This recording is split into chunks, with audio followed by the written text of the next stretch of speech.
गांव के किनारे हरे भरे खेतों के बीच एक साधारण किसान रामू रहता था। उसकी जिंदगी बेहद सादा थी। सुबह होते ही वह सूरज के साथ उठ जाता, बैलों को पानी पिलाता, लकड़ी के हल को कंधे पर रखता और खेत की ओर निकल जाता। उसकी झोपड़ी मिट्टी की बनी थी और छप्पर पर सूखी घास बिछी हुई थी। भीतर उसकी बूढ़ी माँ रहती थी, जो हर सुबह उसके लिए 2 रोटियां और प्याजनमक की गठरी बांध देती थी। रामू मेहनती तो बहुत था, लेकिन किस्मत का खेल देखो कि कई साल से मौसम उसका साथ नहीं दे रहा था। कभी बारिश ज्यादा होती, कभी बिल्कुल नहीं। फिर भी वह उम्मीद नहीं छोड़ता।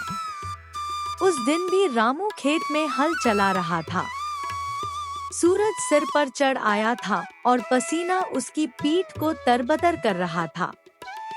बैल धीरे धीरे चलते और हल की नोक मिट्टी को चीरती जाती।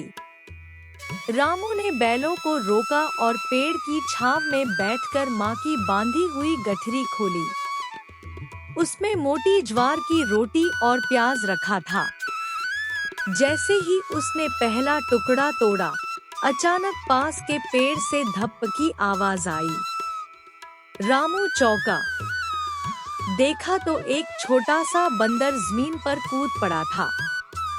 उसकी आंखों में शरारत और चेहरे पर भूख साफ दिख रही थी। इससे पहले कि रामू कुछ समझता, बंदर उसके हाथ से रोटी छीनकर भागा और पेड़ की डाली पर बैठकर खाने लगा। अरे ओ शरारती, मेहनत की कमाई है ये। चोरी करके रोटी खाते शर्म नहीं आती?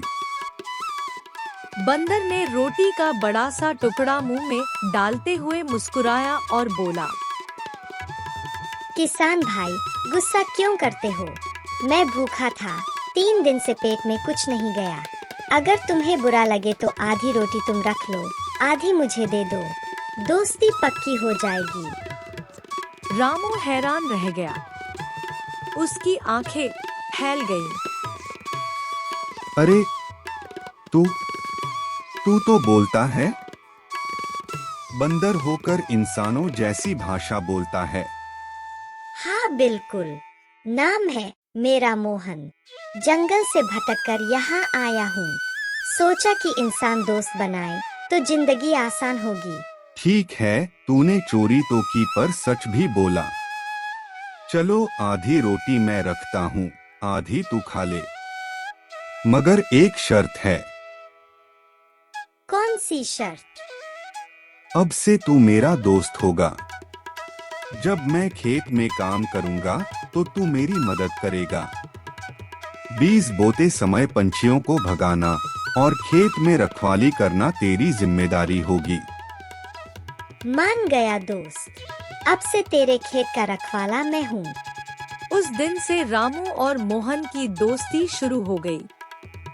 अगले दिन सुबह जब रामू हल लेकर खेत पहुंचा तो देखा कि मोहन पहले से वहां बैठा हुआ है।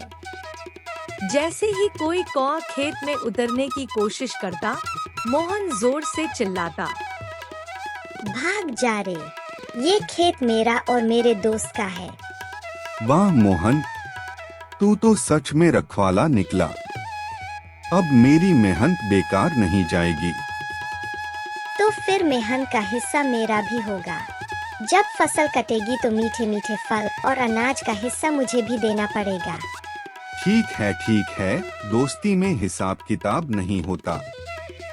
जो मेरा है आधा तेरा है। और इस तरह खेत में हर दिन मेहनत, हंसी मजाक और दोस्ती का मेला लगने लगा। रामू और मोहन की दोस्ती अब पूरे गांव में चर्चा का विषय बनने लगी थी। सुबह होते ही रामू बैलों को लेकर खेत जाता और मोहन उसके कंधे पर चढ़ जाता। कभी वह बैलों की पूंछ पकड़कर झूलता, कभी हल पर बैठकर गाने गाता। हम हैं दोस्त नंबर 1, खेत जोते हर घड़ी। हम हैं दोस्त नंबर 1, खेत जोते हर घड़ी। हम हैं दोस्त नंबर 1, खेत जोते हर घड़ी। अरे गायक, गाने छोड़ और जरा खेत की रखवाली कर। देख, ये कबूतर बीज चुगने आ गए। भागो भागो, ये खेत रामू और मोहन का है। बीज चुगे तो हड्डियां तोड़ दूंगा।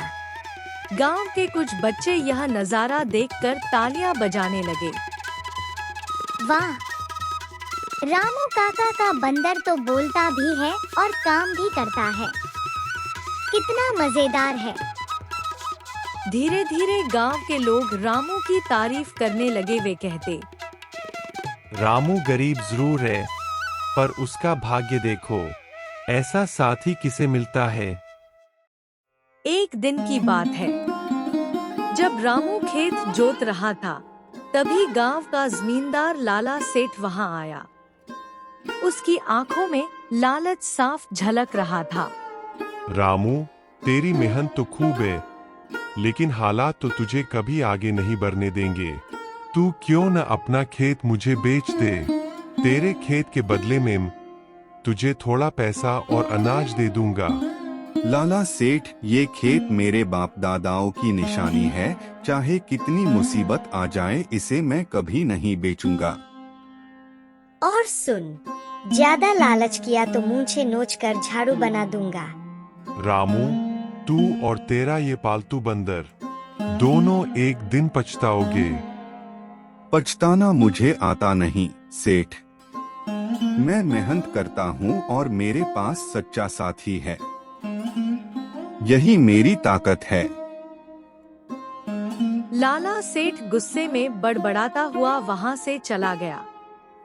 उस शाम रामू और मोहन खेत की मेड़ पर बैठे सूरज डूबते देख रहे थे।